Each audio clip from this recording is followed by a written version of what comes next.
mada ku yaala gobolka Minnesota ayaa waxa ka dhex muuqday dukaamo markaasi ay leeyihiin dadka iyagu foreign-ka ama markaasi soo degay indhaweyd gobolkan Minnesota. dukaamadaasi ayaa waxa dad badan ay isku raaceen inuu markaasi uu horkacayo ama hormud uu yahay suuqa la magac baxay Holy Land.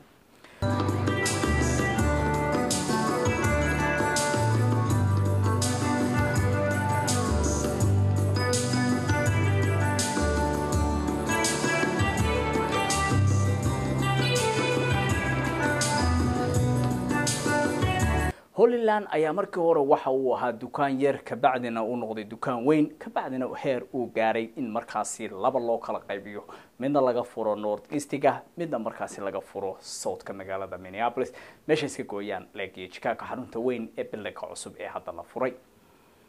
haddaba Holy Land waxyaalaha uu ku caan baxay ma ahayn inuu markaasi qalab cusub ama waxyaalaha cusub uu keenay ee waxa weeye habka cunada ay u kariyaan iyo habka ay u soo dhaweeyaan dadka markaasi macaamiishooda ah.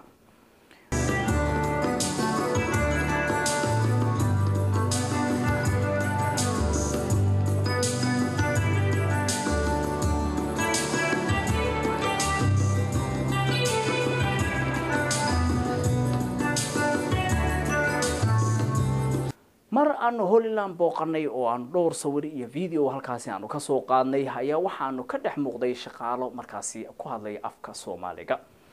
dukaankaasi waxa aad moodaa inay ka shaqeeyaan runtii markaad eegto ajnabiye kala duwan oo ku hadlaya luqado kala duwan. taasi waxa markaasi ay u sahashay in uu markaasi helo macaamiil runtii aad iyo aad u badan oo qolo walbaaba qoladooda markaasi ay la macaamilaan. Holy Land si kastaba haatee waxa markaasi uu sii fiday in uu adeego isagoo oo aan meesha kaliya lagu cunanay in markaasi aad ka soo dalbato banaanka laguna keeno haddii aad leedahay xaflad shir iyo waliba haddii aad leedahay barnaamij kale.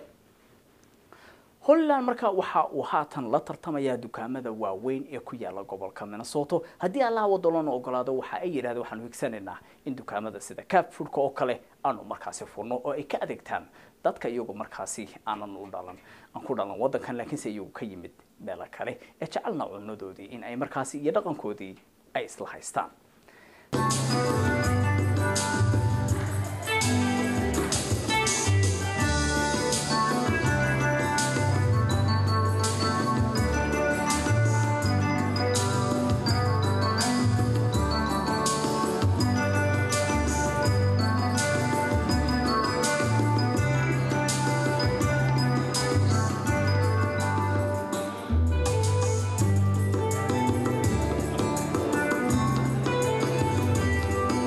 kasabaatee kaliya ma ahayn dadkaasi cunaan laakiin hadda marka aad aragto ama sawirada ama videoga waxa ka dhex muuqda dad ajnabi oo runtii xiisaynaya cunada kala duwan.